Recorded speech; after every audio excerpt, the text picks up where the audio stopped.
Oke, ketemu lagi dengan mari kita membahas tentang 1000 bicaranya part 17 tentang adanya fungsi positif rayuan dari Osuya.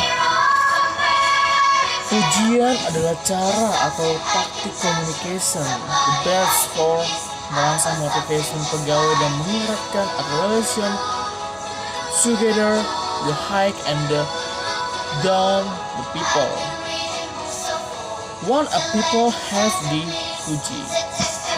Jika kita memiliki keterkaitan terhadap lawan berbicara atau bicara, akan selalu ada bahan bagi kita untuk memujinya. Ya. Kutipan di atas diucapkan oleh Mary Kay Haas, founder perusahaan kosmetik terkenal. Mary Kay Cosmetic Inc. Perusahaan ini menetapkan pujian sebagai budaya bisnis mereka. Hal inilah yang membuat perusahaan kosmetik skala kecil yang menjual produknya sendiri secara langsung ini melejit menjadi perusahaan global. Pujian berperan khusus sebagai plumas communication dalam suasana kaku seperti dalam hubungan yang tegak lurus antara pihak pertama dan pihak kedua. Pujian sangat efektif untuk meredakannya, benar. Namun banyak orang yang khawatir jika pujian mereka terkesan seperti menggila. Emang ada tipe seperti itu, benar.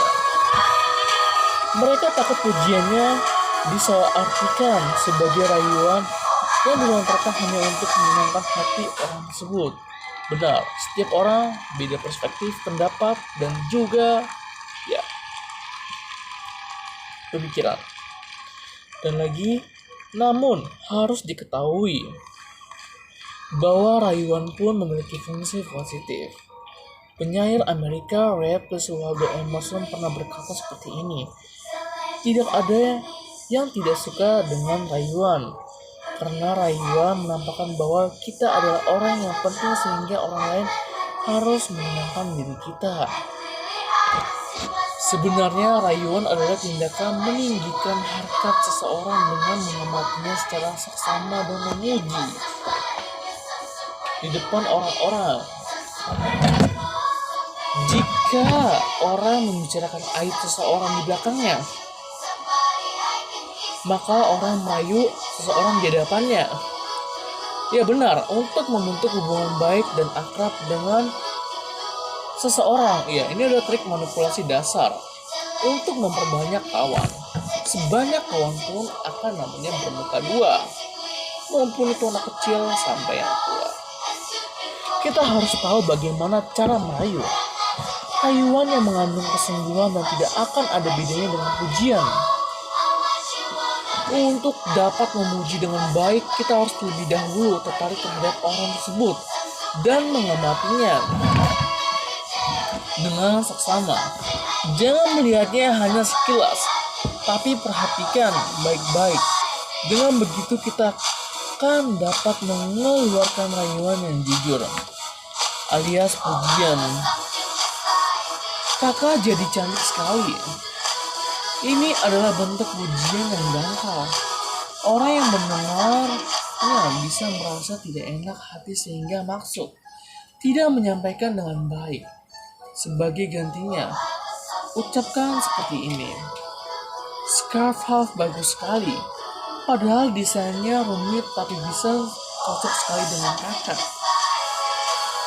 Pujian dengan menunjuk suatu bagian khusus seperti ini akan lebih mengena di hati. Selain itu, kita juga harus mempertimbangkan kondisi yang sedang dialami.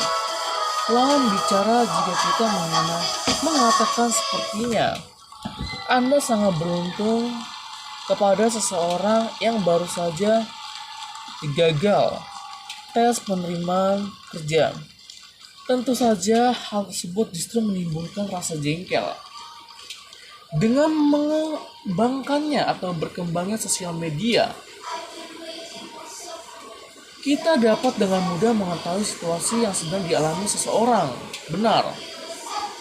ketika kita sedang melihat snap WhatsApp atau snap Instagram, kita bisa melihat keseharian mereka dan bisa mengetahui situasi apa yang telah terjadi di hari mereka di itu juga. Tergantung orangnya akan mengoplok atau enggak. Makanya hati-hati dengan mengoplok. Kita juga dapat segera memuji dengan hanya meninggalkan komentar bagus. Sampai-sampai ada istilah baru, yaitu rayuan sosial media. Kesimpulan, kita harus memahami dengan baik kondisi yang sedang dialami seseorang sebelum memujinya.